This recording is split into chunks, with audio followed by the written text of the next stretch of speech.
त्या संदर्भात शिवभक्तांना गाईड करण्यासाठी आणि त्यांच्याशी संवाद करण्यासाठी आम्ही तिथे हॉलमध्ये कार्यक्रम ठेवला होता. परंतु राष्ट्रवादीच्या काही गुंड प्रवृत्तीच्या कार्यकर्त्यांनी सातत्याने दबाव आणल्यामुळे भांडारकर इन्स्टिट्यूटने मग ऐनवेळी दुपारी 3:30-4 वाजता तो कार्यक्रम कॅन्सल करावा लागेल असं आम्हाला कळवलं. आणि तो कार्यक्रम असा दबावापोटी कसा कॅन्सल होऊ शकतो याचा जाब विचारण्यासाठी मी विश्रामबाग आपले ते डेक्कन पोलीस स्टेशनला निघालो होतो. आणि त्या जो कर्मचारी त्यांचा होता तो संपर्कात काही राहिला नाही. त्याच्यामुळे आणि मग मधल्या काळामध्ये पत्रकारांचे फोन येत होते. मग कार्यक्रम का कॅन्सल झाला याचं माहिती देण्यासाठी मी पत्रकार भवन या ठिकाणी आलेलो असताना एक 150-200 लोकांचा जमाव त्या ठिकाणी घोषणा देत आला. आणि माझ्यासोबत असलेला आमचा जो अंगरक्षक होता अक्षय कांबळे यांनी जीवामालेसारखा किल्ला लढवला, वस्ताद लहुजी साळवेंसारखा किल्ला लढवला आणि त्यांनी प्राणपणाने झुंज देऊन त्यांनी माझ्या प्राणाचं रक्षण केलेले. पहिले तर मी त्या कर्मचाऱ्याचे आभार मानतो.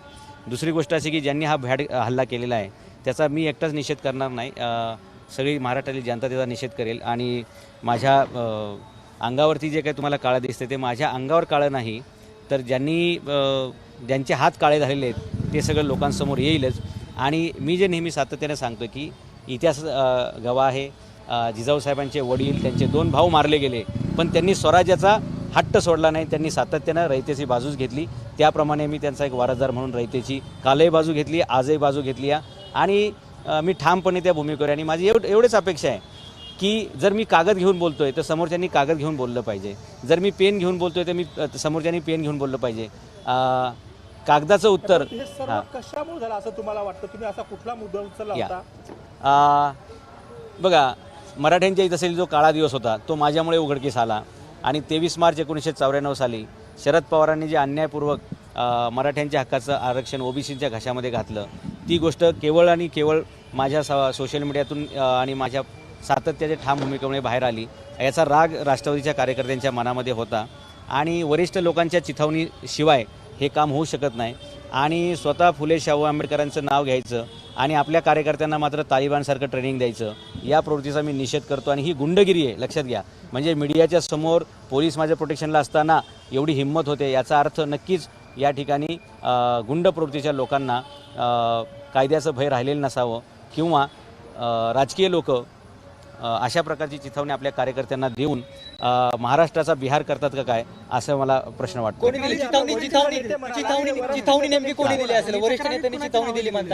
जे उघड लक्षात घ्या, अचं कारनामा उघड झाल्यानंतर ब चिथावणी देण्याचा काही संबंध नसतोय. ज्यांची नावं उघड झाली आणि संपूर्ण मराठा समाजाला कळलं की आपल्या दुःखाला, आपल्या दारिद्र्याला आणि आपल्या ह्या अन्यायाला जबाबदार कोण आहे हे सगळं उघड झाल्यामुळे आता कागदाचं उत्तर कागदाने देता येत नाही आहे, पुराव्याचं उत्तर पुराव्याने देता येत नाही. काही पुरावे द्यायचा प्रयत्न केला ते खोटे पुरावे निघाले आणि मग असं आपण किती वेळा खोटं पडणार. त्याच्यामुळे मग त्यांनी अशा प्रकारचं पाऊल उचललेले असं मला वाटतं. आता पोलिसांनी सुरुवातीला अज्ञात लोक असं म्हटलेलं आहे. CCTV फुटेज तपासले जात आहेत आणि त्यानुसार जे त्यातले दोषी असतील त्या सर्वांवरती कडक कारवाई करण्याचं पोलिसांनी आश्वासन दिलेलं आहे. आणि पवार गटाचे शहराध्यक्ष प्रशांत जगतापांनी जबाबदारी स्वीकारलेली आहे. याच्याबद्दलचं त्यांनी एक बाईट सुद्धा सादर केलेला आहे की आमच्याच कार्यकर्ते आहेत ते असं सांगतायत. ते स्वतः त्या घटनास्थळी उपस्थित होते, हे मी बघितलेले, माझ्या कॅमेऱ्यामध्ये पण ते दिसतंय आणि तिथल्या फुटेजमध्ये पण दिसेल. परंतु चुकीचं काम करून त्याचं समर्थन करणं याच्यापेक्षा मला वाटतं राजकारणाची पातळी खालवल्याचं दुसरं उदाहरण मला दिसणार नाही. तुम्हाला काय वाटतं कोण होते, कोण तुमच्यावर हल्ला करू शकतात? कारण काही दिवसांपूर्वी उघड धमकी सुद्धा देण्यात आली होती की तुमच्या तोंडाला काळं फासू, आणि असं असताना फासण्यात देखील आलं. त्या संदर्भातल्या मला पूर्वी खूप धमक्या आल्या होत्या आणि तुम्ही शरद पवारांच्या विरुद्ध बोलणं बंद नाही केलं तर तुमचं तोंड बंद करू कायमचं, अशा धमक्या आल्या. त्या पोलिसांनी मला प्रोटेक्शनही दिलेलं आहे. माझ्या घरी 4 गार्ड असतात, माझ्यासोबत एक अंगरक्षक असतो, ही सगळी गोष्ट आहे. परंतु तरीसुद्धा मी थांबत नाही आहे आणि जनतेसमोर एकदाचं उघडच झालेलं आहे. त्याच्यामुळे राग आल्यामुळे लोकांनी ते काम केलेलं आहे. परंतु मी सत्यासाठी कालही ठाम होतो, आजही आहे आणि उद्याही मी सत्याच्या बाजूने उभा राहील. तुम्ही मागाशी रोहित पवारांचं देखील नाव घेतलं होतं, ते रोहित पवारांवरती काय आक्षेप आहे, काय असं तुम्हाला वाटतं त्याच्यामध्ये? म्हणजे माझा जो प्रश्न होता, मी जे बोललो होतो की हा 23 मार्च 1994चा GR आहे, त्याची श्वेतपत्रिका काढा. मी काय आरोप करत नाही आहे, मला काही कोणाची राजकीय बाजू घेण्याचा काही संबंध नाही किंवा कोणाचा विरोध करण्याचा संबंध नाही. जे घडलं, जे होतं वास्तविक ते मी समोर मांडायचं काम केलं आणि तो 23 मार्च 1994चा GR आहे त्या संदर्भात यांना उत्तर देता येणं नाकीनऊ झाले. आणि मी आज पण म्हणतोय की फक्त तुम्ही श्वेतपत्रिका काढा, मी काय तुम्हालाच दोषी ठरवतोय असं नाही. तुम्ही त्यावेळी मुख्यमंत्री असल्यामुळे तुमची जबाबदारी आहेच आहे, पण कुणी ठराव मांडला, कुणी विरोध केला, हे सगळं लोकांच्या समोर यायला पाहिजे अशी मागणी होती. आणि त्याच्यामुळे याचं उत्तर त्यांना देता आलं नाही. काही खोटे दाखले दाखवायचा प्रयत्न केला, ते पण खोटे ठरले. खोटे दाखले पण खोटे ठरले. त्याच्यामुळे आता तोंड काय दाखवायचे लोकांना, असा प्रश्न निर्माण झाला. मधल्या काळामध्ये रोहित पवार दिवाळीच्या वेळी सिंदखेडराजाच्या परिसरात गेले. एका गरीब बिचाऱ्याला काय सांगितलं काय माहीत नाही, त्याच्या लेटरवरती काहीतरी लिहून घेतलं. आमदारांची ही कामं नाही आहेत. कोण कोणाचा वंशज आणि काय हे सिद्ध करणं ही आमदारांची कामं नाहीत. जनतेची कामं करणं हे आमदारांची कामं येतं. तर अशा प्रकारे बालिशपणा रोहितने त्यावेळी त्या ठिकाणी केला. आणि कोणाच्या आधारे काय, म्हणजे मी तुम्हाला सामाजिक जीवनातील प्रश्न विचारतोय, तुमच्या सार्वजनिक जीवनाचे प्रश्न विचारतोय, तुम्ही तो मुद्दा डायव्हर्ट करून व्यक्तीकडे नेताय. आणि मग ते लेटर रोहित पवारांनी त्यांच्या फेसबुक पेजवरती टाकलं, स्वतःच्या नावाने लिहून घेतलं, स्वतःच्या पेजवरती टाकलं आणि ते पेजवर त्यांनी अपलोड केलं. याचा अर्थच रोहित पवारांना याचा राग आलेला आहे आणि या संपूर्ण घटनेचे सूत्रधार रोहित पवारच असणार आहेत असा माझा अंदाज आहे. काय कारवाईची मागणी? आता कारवाई म्हणजे एक तर त्यांच्यावरती जो सुधारित नंतर गुन्हा चालू आहे त्याच्यामध्ये त्यांचं FIR मध्ये नाव येईल. मी शरद पवारांचे नाव घ्यायला सांगितलेलं आहे. आणि दुसरी गोष्ट अशी की याच्यामध्ये जे कोणी असेल, मी कुठल्याही राजकीय दबावाला घाबरणार नाही आहे. माझं पोलीस प्रोटेक्शन वाढवण्यात यावं, माझ्या कुटुंबियाच्या जीविताचं रक्षण करणं ही घटनेनं या महाराष्ट्र राज्याची जबाबदारी आहे. त्यामुळे मला वाढीव प्रोटेक्शन मिळालं पाहिजे. आणि या घटनेत जो कोणी दोषी असतील त्यांना कोणत्याही प्रकारे न सोडता, कारण जर अशा प्रकारे विचार मांडणाऱ्या लोकांवरती जर हल्ले व्हायला लागले तर भविष्यामध्ये विचारवंत लोणच्यालासुद्धा इथं शिल्लक राहणार नाहीत आणि बिहारसारखी तालिबानसारखी परिस्थिती निर्माण होईल. ते होऊ नये याच्यासाठी अशा प्रकारचे हल्ले रोखण्यासाठी कडक कारवाई आपल्याला अपेक्षित आहे. शरद पवारांविरोधाचा लढा तुम्ही अधिक तीव्र करणार तर काय, त्यांच्या विरोधात सभा घेणार किंवा काय करणार? सभा वगैरे नाही. आता आपला मराठा आरक्षणाचा विषय आहे.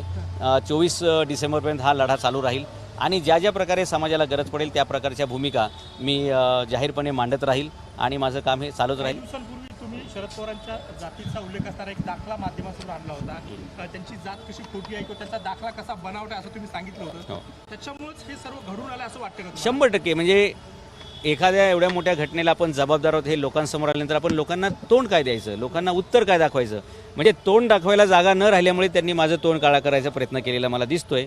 आणि लक्षात घ्या, माझं तोंड काळं झालेलं नाही, उलटं माझं तोंड उजळ झालेले. यांना मनामध्ये जी शंका होती ना की हे जिजाऊंचा वंशज आहे की नाही, ते आज मी माझ्या धैर्यानं लढल्यामुळे, आज मी शौर्यानं लढल्यामुळे मी हे सिद्ध केलेले आहे की होय, मी जिजाऊंचा रक्ताचा, विचारांचा आणि कर्तृत्वाचा पण वारसा आहे आणि माझा DNA कालही तो होता निर्भीडपणाचा, आजही आहे आणि तो उद्याही राहील. काही दिवसांपूर्वी तुम्ही ते डॉक्युमेंट दाखवून काही प्रश्न उपस्थित केले होते. त्याची उत्तर तुम्हाला मिळालीत का किंवा नेमके काय प्रश्न आहेत पुन्हा एकदा दाखवू? प्रश्नांची उत्तरं त्यांच्याकडे शून्य आहेत आणि म्हणूनच त्यांच्या कार्यकर्त्यांनी असा भ्याड हल्ला केलेला आहे. जर उत्तर असती तो सवालों के जवाब आप जवाब से दे सकते थे, उसका जवाब देने के लिए आपको हाथ में कानून लेने की जरूरत नहीं पड़ती थी. प्रश्न काय पुन्हा एकदा सांगाल? प्रश्न तेच आहेत माझे की मराठ्यांना ह्या एवढ्या भानगडी करायची गरज पडली नसती. 57 मोर्चे काढा, जरांगे पाटलांचे 2 वेळा प्राणतिक उपोषण, आमच्या शेकडो पोरांनी आत्मबलिदान केलेलं आहे. हे सगळ्या घटना टळल्या असत्या. या सर्व मुलांच्या आत्महत्या, या सर्व कार्यकर्त्यांचा जाणारा वेळ, या सगळ्या कार्यकर्त्यांचे सगळे श्रम, हे सगळ्याला जबाबदार तो GR आहे 23 मार्च 1994चा. प्रश्नावर येऊत आपण काल भुजबळांचं भाषण पाहिलं असेल. हा मराठा आणि OBC यांच्यामध्ये महाराष्ट्रात वाद पेटवण्याचा काही प्रयत्न सुरू आहे असं वाटतं का तुम्हाला? छगन भुजबळ साहेबांची वक्तव्य त्याच प्रकारची आहेत, परंतु मला आजही माहिती आहे की गावगाड्यामध्ये मराठा आणि OBC हे सगळे भावाभावासारखे राहतात. सर्वसामान्य माणसं एकमेकावरती चाल करून जाणार नाहीत. ज्यांचा राजकीय स्वार्थ आहे असेच लोक भांडणं लावायचा प्रयत्न करतील. आणि मी सर्वच समाजाच्या तरुणांना विनंती करेल की तुमच्या भविष्याचा प्रश्न आहे आणि त्यामुळे तुमच्या भविष्यासाठी खरोखर कोण लढतं हे व्यवस्थित ओळखून तुम्ही ज्याची कोणाची बाजू घ्यायची ती घेतली पाहिजे. फक्त एकमेकाचा संघर्ष न करता सविनय कायद्या पद्धतीने आणि शांतीच्या मार्गाने आपण आपल्या मागण्या मांडल्या पाहिजेत. तुम्ही महाराष्ट्राचा काही सातबारा आहे का? नाही. महाराष्ट्राचा सातबारा तुमच्या नावावरती आहे का? तुम्ही महाराष्ट्र बंद करू असं सांगता, धमक्या देता. महाराष्ट्राचा सातबारा काही तुम्ही तुमच्या नावावरती करून घेतलाय? नाही, आता ते वेळोवेळी वेगवेगळे वक्तव्य करत असतात आणि ती वक्तव्य करण्याचा हेतूच त्यांचा तो आहे की माणसं भडकली पाहिजेत, त्यांना चिथावणी मिळाली पाहिजे, कायदा सुव्यवस्थेचा प्रश्न तयार झाला पाहिजे आणि आपण हिरो झालो पाहिजे. अशा प्रकारचे त्यांचं राजकारण. आणि राजकीय लोक अशाच प्रकारचे स्टेटमेंट करतात. म्हणजे दुनियेची राग झाली तरी चालेल, परंतु माझं राजकीय मात्र ठीकठाक राहिलं पाहिजे. अशा प्रकारे राजकीय लोक वागतात आणि माझ्या मते अशा प्रकारची राजकारणं बंद झाली पाहिजे.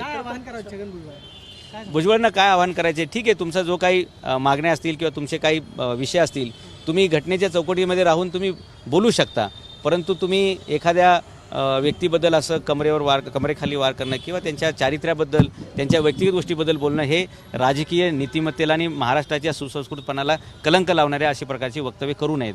तुम्ही पण काही दिवसांपूर्वी अशीच वक्तव्य केली होती, त्याच्यामुळे हे सगळं झालेलं पाहायला मिळत छगन भुजबळ आहे. स्वतः मंत्री आहेत, सरकारमध्ये सहभागी आहेत. हां. असं असताना सुद्धा अशा प्रकारचं चिथावणीखोर वक्तव्य करणं कितपत योग्य आहे आणि असं असताना मराठा नेते म्हटलं याच्यावर कुठलीच भूमिका घेत नाहीयेत. नाही, मराठा नेत्यांनी जर ही भूमिका घेतली असती तर मला वाटतं मला इतिहासातलंच काम कंटिन्यू करावं लागलं असतं. त्या बिचाऱ्या दुर्दैवी लोकांनी ते काम हातात न घेतल्यामुळे मला ते हातात घ्यावं लागलं. युद्ध कौरव पांडवांचं होतं, पण कृष्णाला मध्येच उतरावं लागलं, त्याची द्वारका सोडून यावं लागलं. तसं मला माझं इतिहासातलं काम ठेवून, माझ्या पुस्तक लिखाणाचं संशोधनाचं काम ठेवून माझ्या समाजासाठी मला उतरावं लागलं. म्हणजे अमेरिकेहून आल्यापासून 3 वेळा मी अंतरवाली सराटीला गेलो आणि अनेक वेळा मला व्हिडिओ बनवायला लागत आहेत, अनेक ठिकाणी मला मार्गदर्शन करायला जावं लागतं आणि कायदा आणि सुव्यवस्था राखा असा संदेश आम्हाला वेळोवेळी द्यावा लागतोय. त्यामुळे माझं इतिहास संशोधनाचं काम डिस्टर्ब झालं आहे, पण समाजासाठी मी हे सातत्यानं करणार आहे आणि करत आलेलो आहे. तुम्ही पण मागील काही दिवसांपासून अशाच प्रकारची वक्तव्य केलेली आहेत, त्याला चिथावणीखोर म्हणता येणार नाही का? शरद पवारांना जनरल डायरची उपमा आपण दिली, औरंगजेबाशी त्यांची तुलना केली, मग हे चिथावणीखोर नव्हतं का? हे वक्तव्य माझं चिथावणीखोर नाही, इतिहासाला धरून आहे.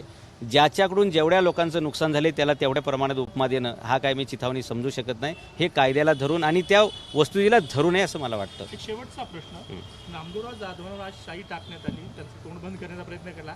इथून पुढे जाधवांची भूमिका काय असणार आहे? आरक्षणाचा हा मुद्दा असाच प्रकारे पुढे कसा नेणार आहे? त्यांनी माझ्या अंगावरती शाई टाकलेली आहे. मी कागदावरती शाई टाकणारा माणूस आहे. मी नव्याने इतिहास तयार करणारा माणूस आहे आणि धमक्यांना ह्यांना घाबरणारा माणूस नाही. माझा सगळा इतिहासच शाईने घडलेला आहे. त्यामुळे माझ्या अंगावर शाई पडली. माझ्या लिखाणासाठी अजून साहित्य मला मिळालेले आहे आणि मी सातत्यानं लिहित राहील. जोपर्यंत माझ्या हातात पेन आहे, माझ्या डोक्यामध्ये शिवाजी महाराजांचे विचार आहेत, मला वाटत नाही मी कोणाला घाबरू शकेल. Not possible. ओके, धन्यवाद, थँक्यू. एकच मिनिट.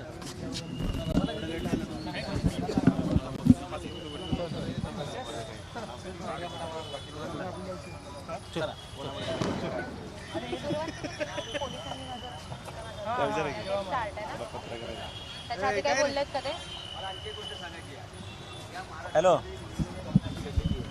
की ज्या माझ्या गाडीवरती स्वाभिमानाचं प्रतीक म्हणून शिवाजी महाराजांचा फोटो असतो, त्या फोटोवर सुद्धा चपला मारल्या गेलेल्या आहेत. या या एक सेकंड.